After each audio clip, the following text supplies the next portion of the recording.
The light turns red. The car stops. And for the first time in years, he feels his heart drop. There at the crosswalk stands a woman holding two small children. Her coat is worn. Her eyes are tired, but he knows that face. He built an empire to forget it. His fiancée is beside him, smiling, unaware. The children look up, and in that instant, a terrifying thought hits him. They're the right age. The light is about to turn green, but his life has already stopped. He is a billionaire now. Private drivers. Glass towers. Tonight, he's supposed to be celebrating his engagement, his success, his perfect life. And yet, none of that matters anymore. Because the woman at that crosswalk isn't just his past. She's the one he left behind when success mattered more than love. The one who believed in him when he had nothing and asked for nothing when he walked away. This isn't a story about money, it's a story about timing, about choices we think we can outrun, and about the moment when everything you ignored comes back holding the truth in its arms. He wasn't born powerful. He became powerful by learning how to walk away. Years ago, before the glass offices and magazine covers, his life was smaller, cheaper apartments. Late-night instant coffee, ideas scribbled on napkins that no one took seriously.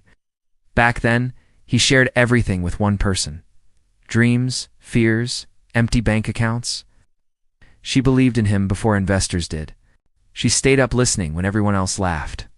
But belief doesn't pay bills, so opportunities began to knock. They didn't knock gently. They demanded time, loyalty, sacrifice. Meetings that ran into nights, nights that turned into weeks. He started missing dinners, then birthdays, then moments that couldn't be explained away with apologies. She noticed first. She'd sit across from him, eyes searching his face, asking simple questions that felt heavier every time. "Do you still see us in your future? When will this slow down?" He answered with promises he wasn't sure he could keep. In his mind, success was temporary suffering for permanent security. Just a little more grinding. One more deal. One more year. Love he believed would wait. Didn't. The night everything fractured wasn't dramatic. No shouting, no slammed doors, just silence, stretching too long between two people who once finished each other's sentences. She told him she felt alone even when he was right there. He told her she didn't understand what he was building. That was the moment he chose, not with cruelty, with ambition. He told himself he was doing it for both of them, even as he watched her pack a small bag. He didn't chase her. He told himself, real winners don't hesitate, that emotions are distractions, that pain fades. And for a while it seemed like he was right. The company grew, investors lined up. His name started appearing in places he'd once dreamed about. He upgraded his car, then his apartment, then his entire identity. People listened when he spoke now. They called him visionary, relentless, self-made. No one called him lonely. He dated, but never deeply. Every relationship felt like a business arrangement. Clean, efficient, replaceable. He avoided places that reminded him of who he used to be. Avoided streets they once walked. Songs she loved. The version of himself that needed someone. Years passed. And with them came everything he thought he wanted. Wealth, status, control, eventually. He met someone who fit perfectly into his new life. Elegant, polished, from the same world he now belonged to. She admired his discipline, his focus. She didn't ask uncomfortable questions about the past. She didn't demand time he couldn't schedule. She was safe, so when he proposed, it made sense. On paper, everything aligned. The future looked flawless. That's what made the moment at the crosswalk so terrifying. Because in one glance, one accidental red light, his carefully constructed life collided with the man he used to be. The man who once promised forever and chose success instead. And as he sat there, hands gripping the steering wheel, he realized something he'd never allowed himself to think before. You can build an empire by walking away from love, but you can never be sure what that love carries forward till it stands right in front of you. The city looked different from the inside of his car, not because the streets had changed, but because he had. Leather seats, a silent engine, tinted windows that separated him from the noise of ordinary life. Outside, people hurried across sidewalks with coffee cups and tired faces. Inside, everything was controlled, insulated, predictable. This was the life he had built after her. Mornings began with assistance, not alarms. Meetings replaced meals. His calendar was booked months ahead, every hour monetized. He didn't rush anymore. Those waited for him. Restaurants saved tables. Hotels knew his name. Airports felt like corridors, not obstacles. From the outside, it was perfection. But perfection is quiet in a dangerous way. There were no arguments waiting at home, no expectations he couldn't meet, no one asking why he was late or why his phone stayed face down during dinner. His penthouse was spotless, minimalist, almost sterile. A place designed to impress, not to live. At night, he'd pour a drink and stare at the skyline, telling himself this silence was peace. He believed it most days. His fiancée fit seamlessly into this world. She understood schedules, understood privacy, understood ambition. She admired him in the way people admire monuments, distant, respectful, never demanding intimacy. Their conversations were smooth, polished, future plans discussed like mergers. Marriage felt like the final confirmation that he had won. Yet sometimes, always late at night, small cracks appeared. He'd catch himself reaching for his phone, opening old photos he swore he'd deleted. A laugh frozen in time. Cheap apartment kitchen, 2 plates instead of 1. He'd close the app quickly, irritated at himself, as if nostalgia were a weakness. He told himself she was part of an old life that couldn't survive success. That version of him was naive, emotional, poor. This version was sharp, respected, untouchable. Still, there were moments. Smell of street food that reminded him of late walks. Song playing in a cafe that hit too hard. A laugh from a stranger that sounded dangerously familiar. Each time, his chest tightened just enough to notice him, just enough to ignore. He'd learned how to bury things well. People around him often asked about balance, about happiness, about whether all this money changed him. He always smiled and gave the right answer, but the truth was simpler and heavier. He didn't know who he was without forward motion. Slowing down meant remembering, and remembering meant facing what he left behind. So he kept moving. He upgraded his watch, his car, his circle. He surrounded himself with people who saw only the present version of him, the billionaire, the fiancé, the success story. None of them knew the man who once waited on a sidewalk holding cheap flowers, rehearsing apologies he never delivered. That man felt like a stranger now, or so he thought. As the traffic light ahead turned yellow, he barely noticed. His fiancée was talking something about the wedding venue, the guest list, the press. He nodded automatically, eyes forward. Then the light turned red, and time, for the first time in years, stood still. Because right there between white lines painted on the road was the past he believed he'd outgrown. And suddenly, the life he built without her didn't feel as complete as he'd always claimed. The car rolled to a stop with a soft hum, the kind of quiet only expensive machines make. He barely noticed at first. His mind was still half inside a conversation about seating arrangements and photographers. The world outside the windshield was just background motion till it wasn't. She stepped into view. Back suddenly. Not dramatically.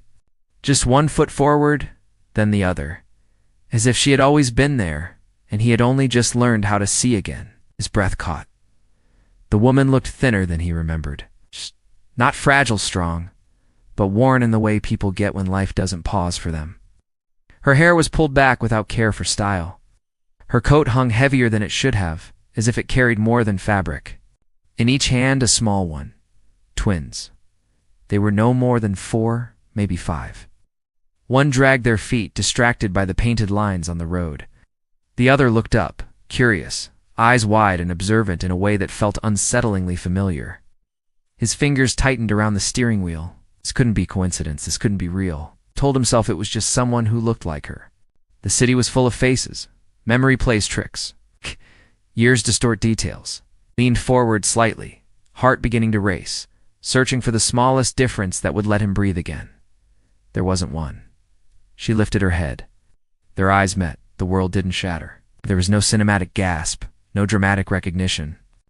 Just a quiet, devastating understanding passing between two people who once knew everything about each other. Her expression didn't change much. No anger, no surprise. Just a brief tightening around the eyes, like someone acknowledging bad weather they already expected. She didn't stop walking. She didn't pull the children closer or speed up. She simply continued across the street, as if this moment belonged to him alone. That was what broke him. The twins looked at the car, then at him, faces tilted upward. One smiled, innocent and open. The other studied him, head cocked slightly, the way he himself used to look when trying to understand something important. Time slowed into fragments, their height, their age. The math his mind refused to do and did anyway. His fiancée was still talking, unaware. Her voice sounded distant, muffled, like it was coming from underwater. He couldn't process words anymore. Only images. Only realizations stacking too fast to manage. He felt something rise in his chest, panic, regret, fear all tangled together. A decade of carefully controlled emotion broke loose at once. She reached the other side of the street. For a moment, he thought she might turn back, say something, introduce them, accuse him, anything she didn't. The light changed. Cars behind him waited. The city exhaled and moved on. But he didn't. His fiancée finally noticed the silence. She followed his gaze, eyes narrowing slightly. "What's wrong?" she asked. He didn't answer. "Because how do you explain that your past is standing 10 feet away, holding a future you never knew existed?" The car rolled forward slowly, almost against his will. He watched her from the side mirror as she walked away, the twins tugging at her hands, laughing about something small and unimportant.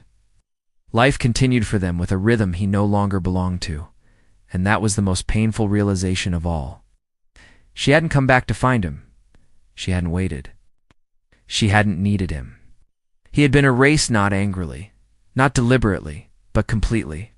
As the street swallowed them up, something inside him collapsed, not loudly, not visibly. Just a deep internal shift, the kind that rearranges everything you thought you knew about yourself. He had believed he could leave love behind without consequences. Standing at that crosswalk, watching the truth walk away without a backward glance, he finally understood the cost. Some choices don't chase you. They wait, and when they return, they do so quietly, holding your children's hands, while your perfect life sits helplessly at a red light. The truth didn't arrive all at once. It came in pieces, each one heavier than the last. He found himself replaying the past obsessively, late nights at the office, unanswered calls, the final argument he had walked away from because a deal needed closing. He had told himself love could wait, that stability, success, and timing mattered more. I had promised to come back when life slowed down. Life never did. That evening, he couldn't sleep. The penthouse felt colder than usual, too quiet for a place meant to celebrate a future. His fiancée noticed the distance now, the pauses in his answers, the way his phone never left his hand. He wasn't looking for messages. He was hoping for explanations that would never come. So he searched, not for her address, not for forgiveness, just for confirmation that what he saw was real. The dates lined up with brutal precision. The twins were born less than a year after she disappeared from his life. After the last voicemail he never returned. After the apology he planned but never sent. The truth settled into him slowly, like a weight pressing down on his chest, until breathing required effort. They were his. He knew it without proof. Knew it in the way one of the boys had tilted his head, in the familiar shape of a smile that once lived in his own mirror. Biology was just paperwork at this point. Reality had already signed the papers. Regret followed immediately, but it wasn't dramatic. It was quiet and suffocating. The kind that doesn't scream, but whispers constantly, leaving no room for escape. He hadn't abandoned a woman. He had abandoned a family before it even had a chance to exist. Days passed, meetings blurred. His engagement felt staged, like a role he was still playing out of obligation. Every laugh around him felt borrowed. Every plan felt fragile. He considered reaching out. Dozens of messages were written and erased. What do you say when the damage is complete? When time itself has taken sides against you? I didn't know. It felt like a lie. I'm sorry. Felt useless. I want to help. Sounded selfish. She had built a life without him. Not a perfect one, but a real one. One forged through effort, sacrifice, and silence. And the hardest truth wasn't that she had suffered. It was that she had survived. When he finally saw her again, it wasn't by chance. He waited near the same crosswalk days later, convincing himself he just wanted closure. The city rewarded him with another glimpser, hand in her children's, moving forward without hesitation. This time, she noticed him before he noticed her. She stopped. Not because she needed him, but because she was no longer afraid of him. They didn't speak much. She didn't accuse. She didn't explain. She didn't offer him the comfort of anger. She simply confirmed what he already knew and made one thing painfully clear. She had waited once. She would never wait again. He offered support, a name, a future rewritten with resources and responsibility. She listened. Then she shook her head. Some losses, she told him, aren't meant to be repaired, or meant to be remembered. As she walked away again, this time by choice, not coincidence, he understood something irreversible had happened. Not just the loss of a woman, not just the loss of children he would never tuck into bed. He had lost the version of himself who might have deserved them. Money could fix many things. Power could open doors. Influence could rewrite headlines. But time had already made its final decision. And for the first time in his life, there was nothing he could buy to change it. He watched them disappear into the crowd until there was nothing left to follow. No small hands waving back, just movement, life continuing without him. That was the moment it truly settled in. Not every mistake comes with a second chance. Some lessons arrive only after the door has closed, and they stay with you for the rest of your life. At everything the world says matters. Wealth, status, a future carefully planned. Yet none of it could replace what he chose not to protect when it mattered most. Love doesn't always leave loudly. Sometimes it waits quietly, and then it's gone. If this story stirred something in you, maybe it's because we've all postponed something important. A call we meant to return. A person we assumed would always be there. A moment we believed could wait. Let this be a reminder before success, before pride, before fear that some crossings only come once. And if you don't stop in time, you don't just miss the moment. You miss the life that could have been. If this story moved you, share your thoughts in the comments. Have you ever realized the value of something too late? And if you're still able to reach out to someone who matters, don't wait. Because some goodbyes don't announce themselves, they just walk away. While you're busy looking forward,